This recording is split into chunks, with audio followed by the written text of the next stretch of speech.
एक और बात जो इन्वेस्टिगेशन के थ्रू पता चली वो ये कि कातिल कत्ल के बाद एटलीस्ट 3 दिन तक उस घर में रहा है।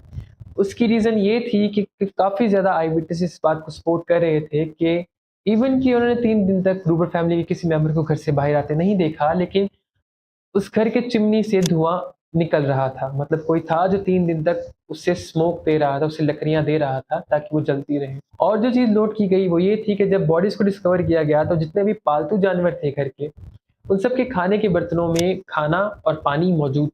मतलब ये बात तो ऑटोप्सी से कन्फर्म थी कि मौत 3 दिन पहले हो चुकी थी। अगर 3 दिन पहले मौत हो चुकी थी तो कौन था जो इन जानवरों को फीड करवा रहा था? अगर जानवरों को इतनी देर तक खाने को ना मिले तो ऑफ कोर्स वो मर जाएँगे ना। और एविडेंस जिस बात को सपोर्ट करते हैं वो ये है कि घर के जो व्हीट या ब्रेड स्टॉक्स थे, जो उन्होंने अपने खाने के लिए सेव किए हुए थे, वो सब कंज़्यूम हो चुके थे। इवन जो गोश्त उन्होंने स्टोर किया हुआ था अपने खाने के लिए, उससे भी एक बड़ा हिस्सा गायब था।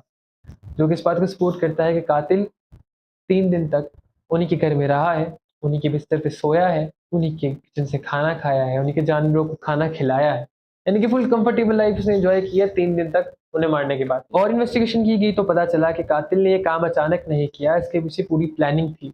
कातिल मेबी 3 से 4 दिन या इवन हफ्ता पहले, याद है वो फुटप्रिंट्स स्नो वाले?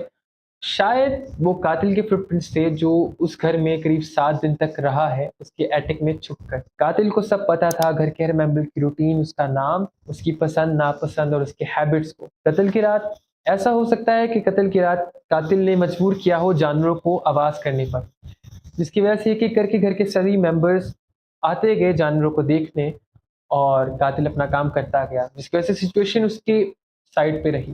नहीं तो 1 डिवाइडेड बाय 5 कोई सीन ही नहीं बनता है। तो ये चीज़ हो सकती है, प्रोबेबिलिटी है।